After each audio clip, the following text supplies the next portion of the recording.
trucks carrying badly needed aid for the Gaza Strip have rolled across a newly built U.S. pier and into the besieged enclave for the first time.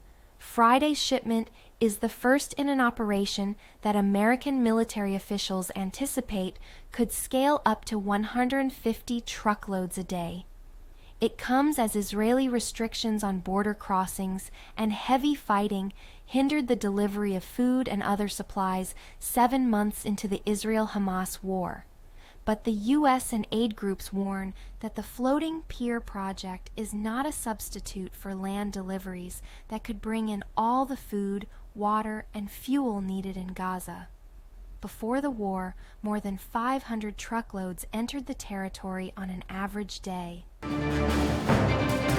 Russian President Vladimir Putin says Moscow's offensive on Ukraine's Kharkiv aims to create a buffer zone, but that there are no plans to capture the city. Meanwhile, Ukraine says it will allow prisoners to join the army's depleted ranks. Putin has said in China that Moscow has launched attacks in the Kharkiv region in response to the Ukrainian shelling of Russia's Belgorod region. Russian authorities say a massive Ukrainian drone attack on Crimea has caused power cutoffs in the city of Sevastopol and set a refinery ablaze in southern Russia. Friday's drone raids marked Kyiv's attempt to strike back during Russia's offensive in northeastern Ukraine. Sentenced to 30 years in prison for attacking the husband of then House Speaker Nancy Pelosi with a hammer. He also sought to hold Pelosi hostage at her California home, but she was in Washington, D.C. at the time. A federal judge handed down the sentence for 44-year-old David DePape on Friday, but the district court proceedings may not be over after prosecutors filed a motion Friday, saying DePape had not been given an opportunity to speak to mitigate his sentence. Jurors found DePape guilty in November of attempted kidnapping of a federal official and assault on the immediate family member of a federal official. Masters champion Scottie Scheffler was arrested Friday morning on his way to the PGA Championship. Stunning images showed him handcuffed as he was led to a police car.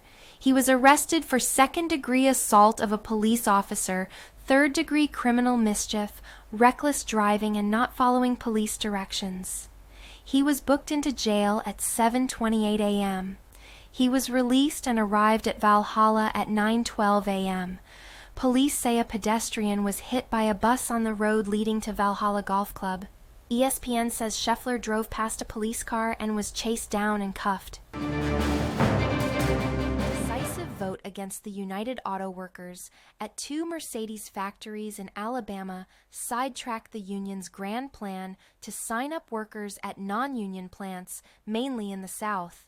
But President Shawn Fain said the UAW will return to Mercedes and will press on with efforts to organize about 150,000 workers at more than a dozen auto factories across the nation.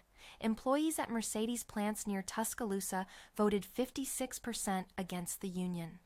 The Friday vote count handed the UAW a serious setback a month after the union scored a breakthrough victory at Volkswagen's 4,300 worker assembly factory in Chattanooga, Tennessee. Canadian police say they have linked the deaths of 4 young women nearly 50 years ago to a now-deceased U.S. fugitive who hid in Canada from the mid-1970s to the late 1990s, Alberta Royal Canadian Mounted Police SUPT.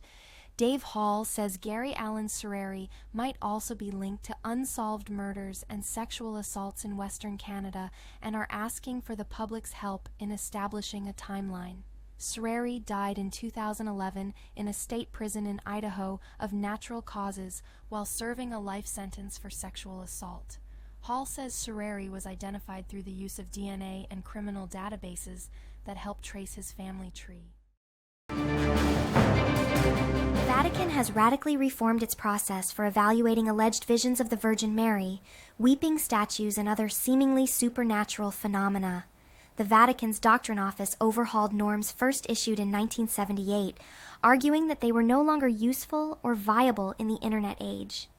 It warned that nowadays, word about alleged supernatural phenomena travels quickly and can actually harm to the faithful if hoaxers are trying to make money off their beliefs or manipulate them. The new norms reframe the Catholic Church's evaluation process. They essentially take off the table whether church authorities will declare a particular vision, stigmata, or other seemingly divinely inspired event supernatural. And now they require the Vatican's final word. This has been Dunkley Now.